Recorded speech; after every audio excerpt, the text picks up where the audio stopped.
নমস্কার। কথাকলির আসরে তোমাদের সবাইকে স্বাগত। আজ আমি তোমাদের মূলরাজানন্দ রচিত রূপকথা উপকথা থেকে দুষ্টু জাদুকর গল্পটির বাকি অংশ পাঠ করে শোনাবো। এদিকে ঘুম ভাঙার পর বালনার বাচ্চা খিদে কাঁদতে শুরু করলো। তার কান্না শুনে বালনাকে খোঁজার জন্য ওপরতলায় উঠল বাকি 6 বোন, কিন্তু কোথাও খুঁজে পাওয়া গেল না তাকে। কোথায় গেল বালনা? নিচে নেমে 6 বোন কাজের লোকেদের জিজ্ঞেস করলো তারা কাউকে বাড়িতে ঢুকতে দেখেছে কিনা। লোকেরা জানালো একজন ভিখিরিকে একটা কালো কুকুর নিয়ে রাজপ্রাসাদ থেকে বেরোতে দেখেছে তারা। ব্যাপারটা কিছুই বুঝে উঠতে পারল না 6 বোন। ছোট বোনকে কিংবা নিজেদের স্বামীদের ফিরে পাওয়ার আশা ত্যাগ করে বালনার অনাথ ছেলেটাকে সকলে মিলে মানুষ করতে লাগলো। তারপর বেশ কিছু বছর কেটে গেছে। সেদিনের সেই বাচ্চা ছেলেটার এখন 15 বছর বয়স। বড় হয়ে পুরনো সব বৃত্তান্ত জেনে সে ঠিক করলো মা বাবা আর জ্যাঠাদের খুঁজে বের করতে হবে। তার এই ইচ্ছের কথা শুনে আঁতকে উঠল মাসিরা। নানাভাবে তাকে নিরস্ত করার চেষ্টা করলো তারা, কিন্তু কিছুতেই কিছু হলো না। মাসিদের আশীর্বাদ নিয়ে কোমরে তলোয়ার বেঁধে বেরিয়ে পড়ল রাজপুত্র। বেশ কিছুদিন ধরে নানান জায়গায় ঘোরাঘুরি করেও কারুর হদিশই পাওয়া গেল না। হতাশ হয়ে যখন সে প্রায় হাল ছেড়ে দিয়েছে, ঠিক তখনই অনেক দূরের এক দেশে একজন মালির বাড়িতে গিয়ে পৌঁছল সে। অল্প বয়সী রাজপুত্রের নিষ্পাপ মুখের দিকে তাকিয়ে মালির বউয়ের খুব মায়া হলো। সে জিজ্ঞেস করলো, কে তুমি বাছা? এই ভয়ঙ্কর দেশে আসার সাহস তুমি কোথায় পেলে? আমি একজন রাজপুত্র। একজন দুষ্টু জাদুকর আমার মা বাবা আর জ্যাঠাদের কোথাও লুকিয়ে রেখেছে। আমি তাদের খুঁজতে বেরিয়েছি, উত্তর দিল রাজপুত্র। মালির বউ বলল, এটাই হচ্ছে সেই জাদুকরের দেশ। এখানে বেশি জোরে কথা বলো না। জাদুকরটা কয়েকশো মাইল দূরের কথাও শুনতে পায়। নিজের সব বন্দীদের পাথরে পরিণত করে রাখে ওই জাদুকর। 12 বছর আগে 7 জন রাজপুত্রকে বন্দি করে এনেছিল, তাদেরকেও পাথরে পরিণত করে রেখেছে। কথাটা শুনেই রাজপুত্র বলে উঠল, হ্যাঁ, ওদের খোঁজেই তো এসেছি আমি। ওদের মধ্যে একজন নিশ্চয়ই আমার বাবা, বাকিরা আমার 6 জ্যাঠা। এই কথা বলে রাজপুত্র মালির বউকে অনুরোধ করল তাকে সেখানে থাকতে দেওয়ার জন্য, যাতে সে জাদুকরের কাজকর্ম সম্বন্ধে আরো কিছু খোঁজ খবর জোগাড় করতে পারে এবং তাকে সাহায্য করার জন্য, যাতে সে বাবা জ্যাঠাদের উদ্ধার করতে পারে। রাজপুত্রের নিষ্পাপ সুন্দর মুখটা দেখে তাকে সত্যিই খুব ভালো লেগেছিল মালির বউয়ের।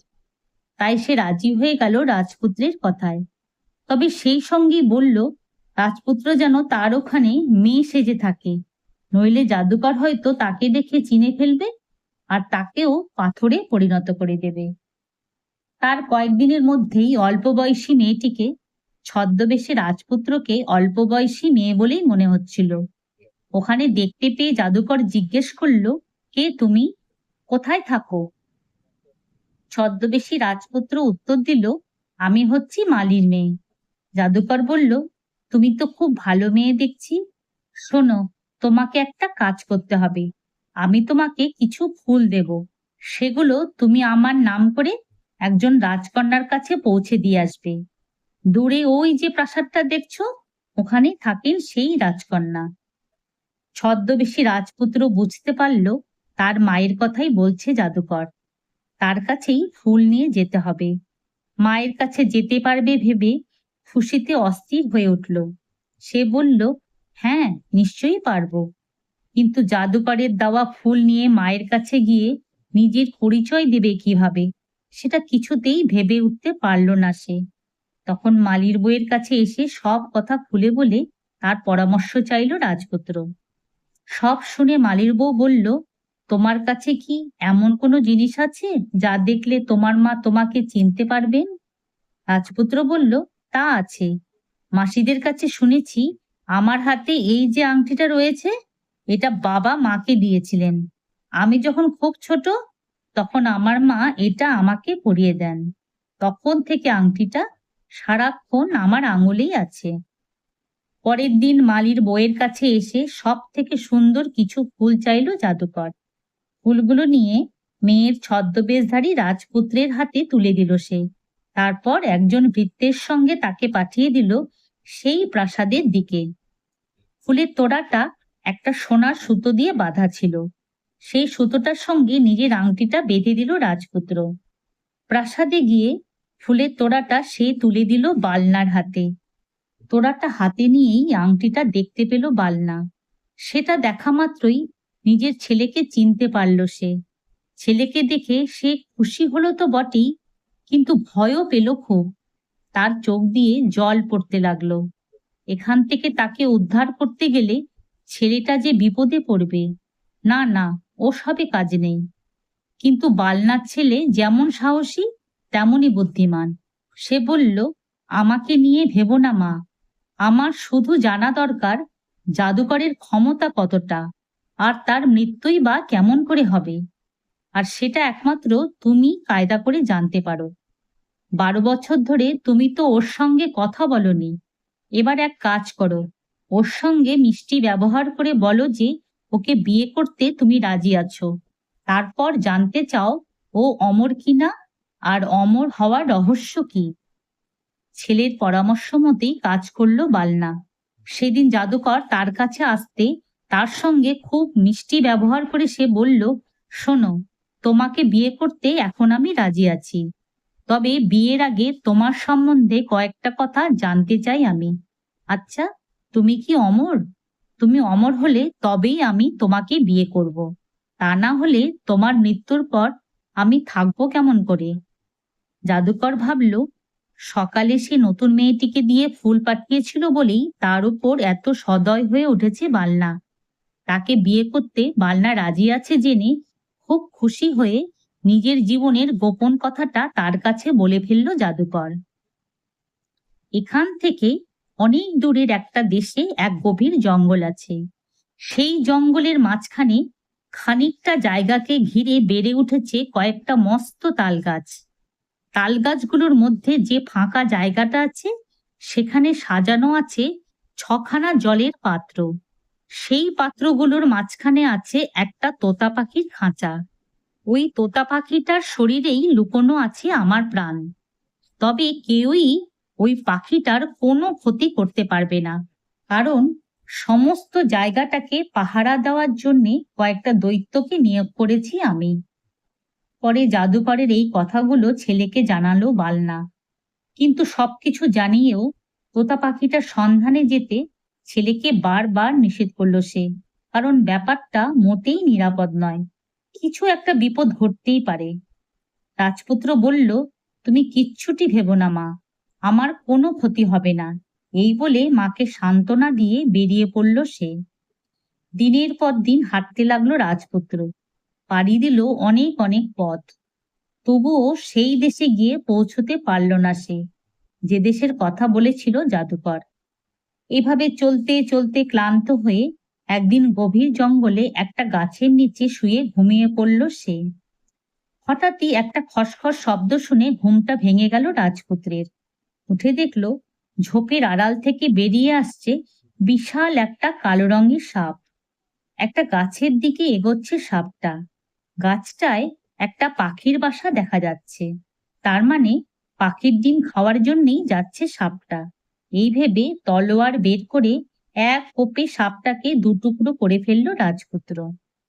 ঠিক তখনই ওপর থেকে নেমে এলো দুটো ঈগল পাখি। সাপটা মারা পড়েছে দেখে রাজপুত্রকে তারা বলল, এই সাপটা অনেক বছর ধরে আমাদের ছানাদের খেয়ে আসছিল। তুমি না থাকলে আজও আমাদের ডিমগুলো খেয়ে ফেলতো ও।